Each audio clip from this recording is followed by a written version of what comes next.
Tonight, a local father sentenced to 3 years in prison. Emergency crews recognised after the Tara Inferno. Calls to put victims of stolen cars first. And Queenslanders charged twice for vehicle registration fees. This is 7 News with Joanne, Desmond and Adam Straney. Good evening, thanks for joining us. Great to have your company.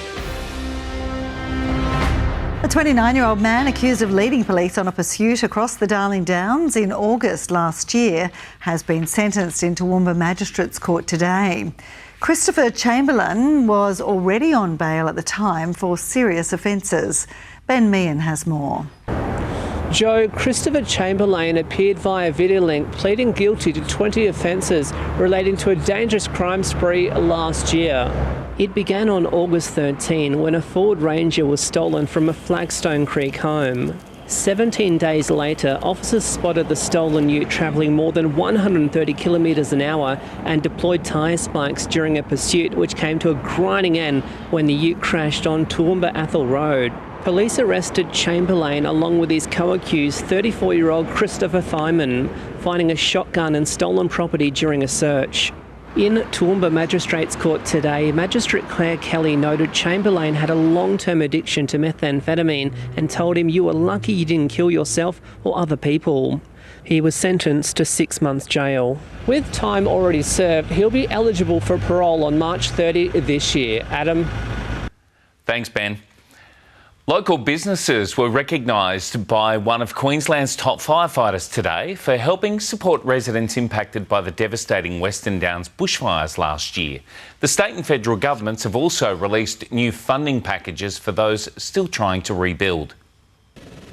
Dozens of homes were destroyed and hundreds of residents were evacuated in one of the worst fires the Western Downs has ever seen.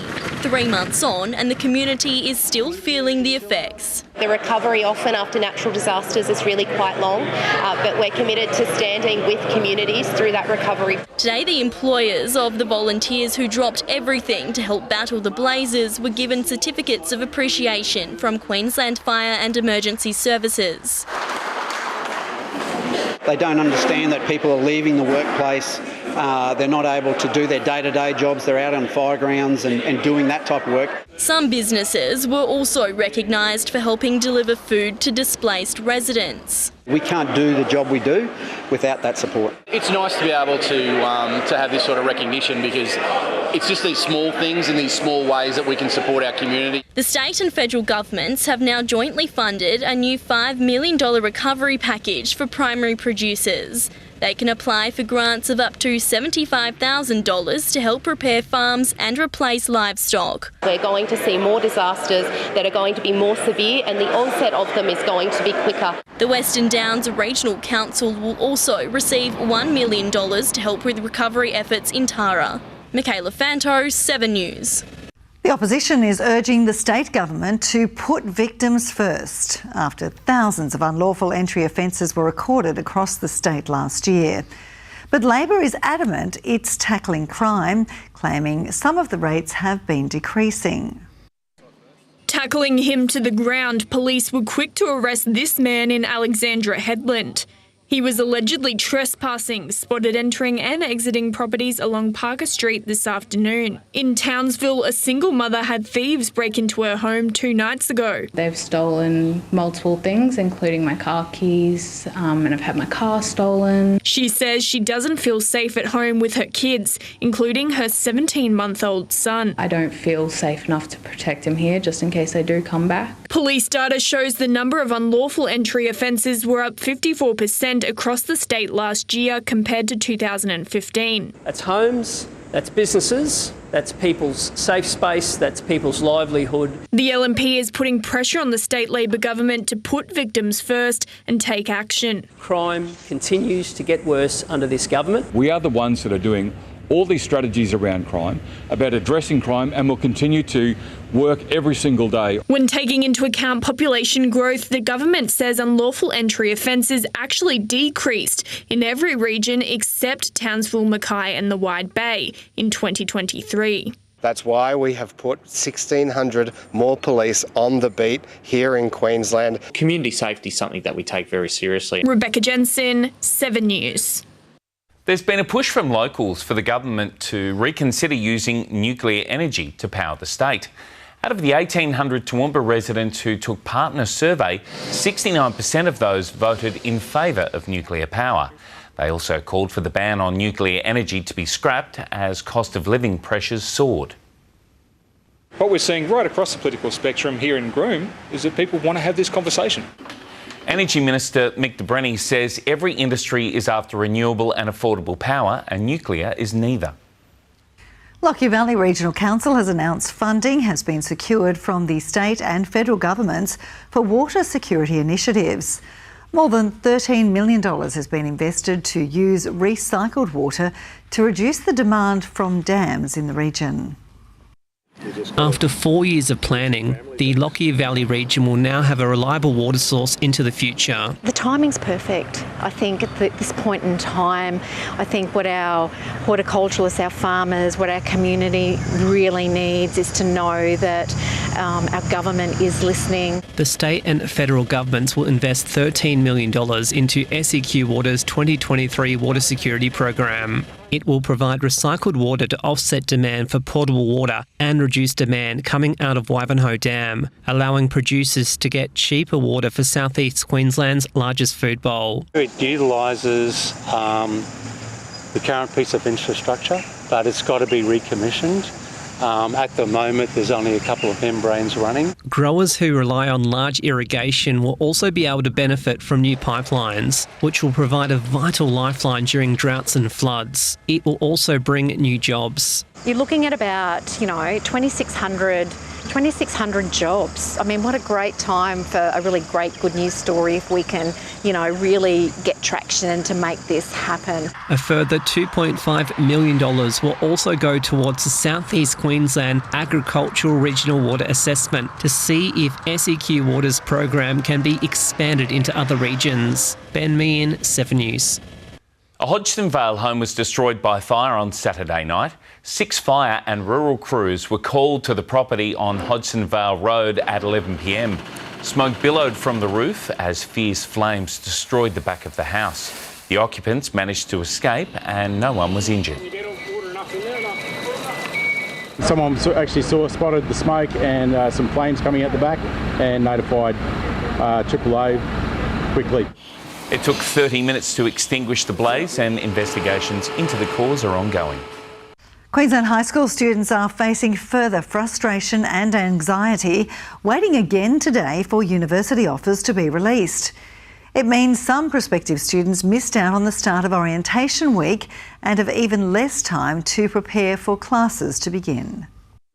An anxious time has been made worse by unexpected delays. It's just a pretty stressful morning for everyone. Queensland school leavers were last week hit with a 4-day hold-up in their university offers. Today, some were still waiting. The whole day I've just been refreshing my emails, just getting ready for the offers to come out. They were eventually released, but some applicants weren't able to view or respond to them. The hiccup had knock-on effects statewide. So this is orientation week for us. So that means students getting their offers today are in the middle of orientation week. Regional universities have put on extra staff to respond to concerns and process new students. We're disappointed that the offer round was delayed, and we know that that creates additional stress and anxiety for students. We're very confident that if you've applied to us, we will find a way to get you here. The Queensland Tertiary Admissions Centre late this afternoon apologised for today's issue. We regret the added stress and tension this may have brought some applicants, reassuring students that offers hadn't been impacted and adding that all offers have now been sent. In a rocky start to a milestone year for many. Jade Richards, 7 News. And ahead tonight, the local council candidate pushing for more bike trails in town. And 2 rose beds planted to celebrate the Inner Wheel Club's 100th birthday.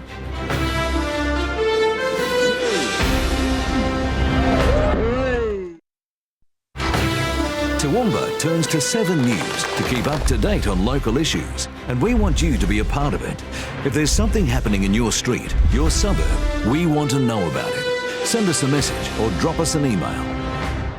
And welcome back to 7 News. Thousands of Queenslanders have been charged twice for their vehicle registration fees in another main roads blunder.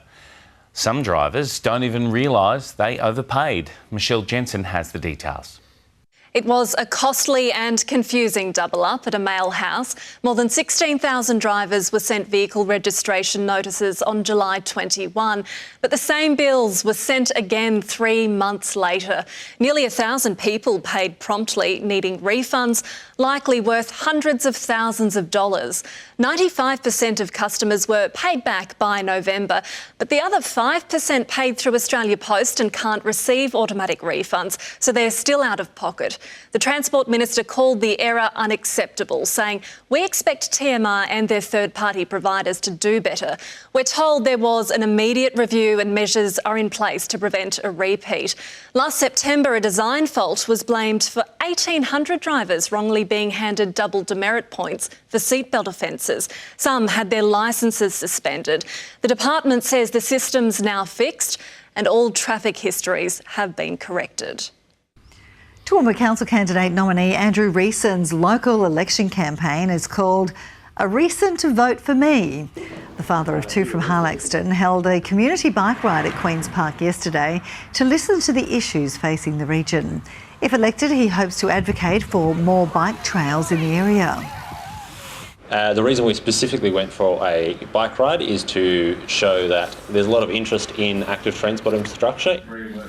10 other candidates have also put their hand up for a seat in the chamber. Residents will decide at the polls on March 16. Local members of the Inner Wheel Club have celebrated the International Group's centenary at the State Rose Garden. 2 flower beds were planted in recognition as the Toowoomba branch mark a milestone birthday of its own. A special rose bed was unveiled to mark 100 years of global organisation Inner Wheel and its roots in the community. 3, 2, 1. Hooray! Beautiful. Our founder started this organisation in 1924 and she wanted to make a difference in people's lives. Inner Wheel comprises of thousands of women across the world who raise money for charities. The group's name comes from the club's wheel emblem, which was part of the Rotary symbol. Inner Wheel Toowoomba do a magnificent job, supporting community groups like base services, the hospitals and other organisations such as the Riding for the Disabled. A second rose bed was added to mark the local branch's 40th birthday. In 2018, this beautiful State Rose Garden was awarded national and international significance. 100 people gathered at the state's Rose Garden to celebrate their achievements. Festivities wound up with the dinner at Toowoomba Sports Club. Michaela Fanto, 7 News. Well, it's a Monday night and he's had a big weekend, our Nath. Oh, very big indeed. Yes. Good one, though. All right, take a look at sport. And the 2-day cricket season is underway now. It is, Jo, and Saturday was a day for the bowlers and it's the defending champs on top in their game against Souths. We'll have all the highlights next as history is made on Saturday night at the Toowoomba Speedway. Wins and retains. Scotty Thompson. Stream 7 News anywhere, anytime, live and on demand on 7plus. And with 7news.com.au, you'll know the news now. And welcome back. Well, Metro East have started their Toowoomba Cricket 2-day title defence on the right foot against the Souths Magpies. Now, the Trojans fell for 178 on Saturday, but Mets bowler Hayden Campbell delivered career-best bowling figures late in the day to put them in the box seat. It was a replay of the 50-over final to start the 2-day season and the South Magpies came out firing with the ball. They had Met East reeling at 4 for 20 before Liam Brown helped steady the ship with 35.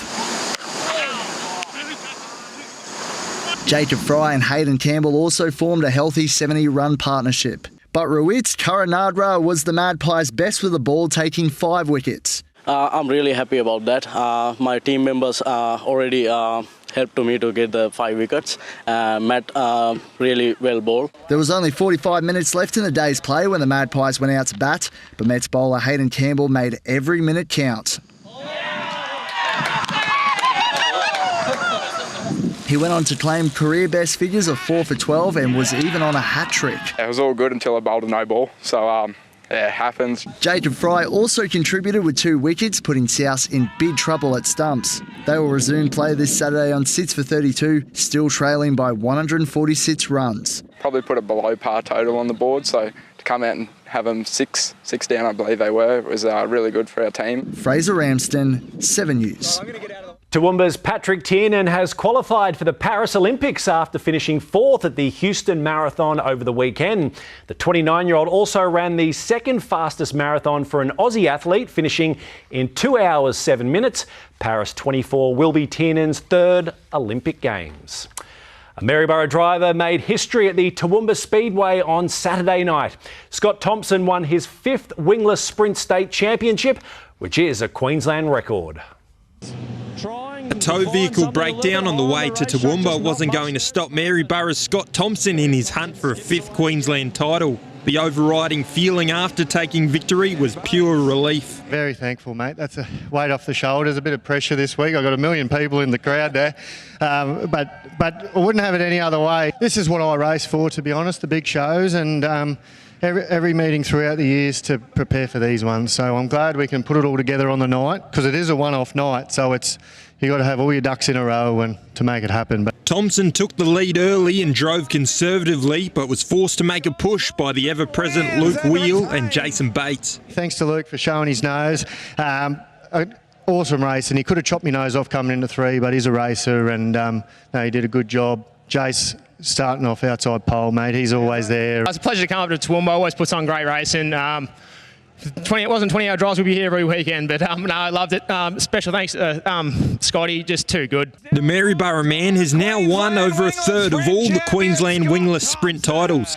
No, that's quite unbelievable, to be honest. Racing against all these guys and girls, mate. They raised the bar. Jack Lewis, 7 News.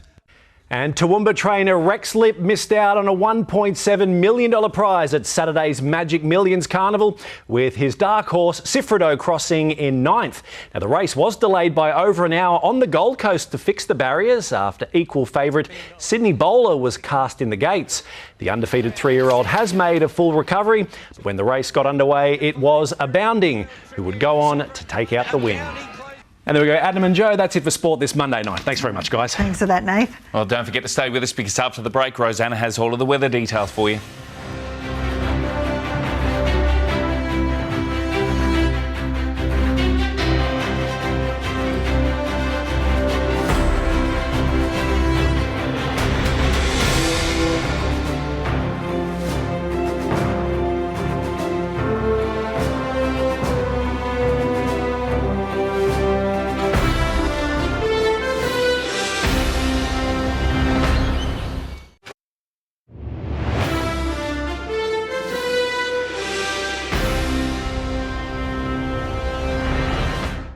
Hello, Rosanna Natoli with tonight's weather. It's not looking like the most ideal end to the school holidays as wet weather continues. So maybe consider grabbing gumboots and a raincoat on the back to school shop.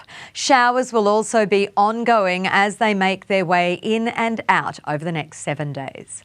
Temperatures today across the Darling Downs, a range of 19 to 29 degrees in Toowoomba, 35 in Dalby and Kingaroy, 31.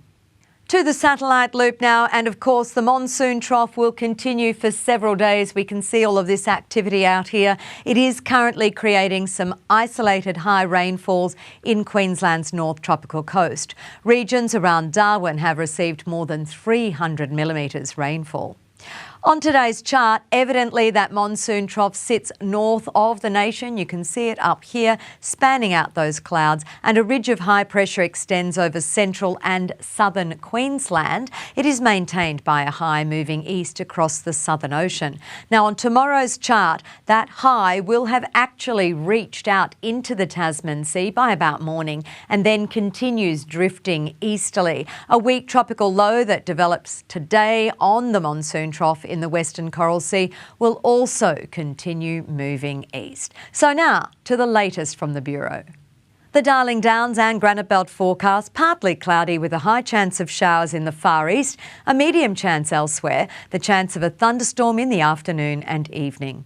Dalby 20 to 32 degrees, Toowoomba 26, a top of 31 degrees for Oakey.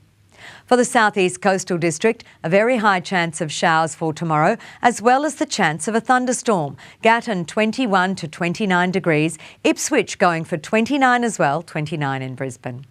Looking ahead for Toowoomba, damp days await us with showers carrying on right up until the weekend.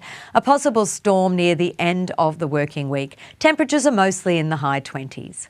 For Warwick, nearly identical for us as well, with showers and a potential storm. Temperatures will remain in the low to mid-30s though. And for Dalby, hotter here, not much drier though. Showers and a possible storm are on the forecast with temperatures in the mid-30s. And that is a wrap on Monday night's weather. Now to tonight's sunset all the way from Dead Horse Gap from Paul. Looking pretty special. Thank you for sending that one in. I do love to share them all with you. Now I'll see you again tomorrow night. Bye-bye. Well, thanks, Rosanna. That's all from us here tonight. Thanks so much for your company on Monday night. And also just a reminder, you can watch a replay of our news on the 7plus app or, of course, catch up on our page, 7news.com.au. And from all of us here, enjoy your evening. Good night. Good night.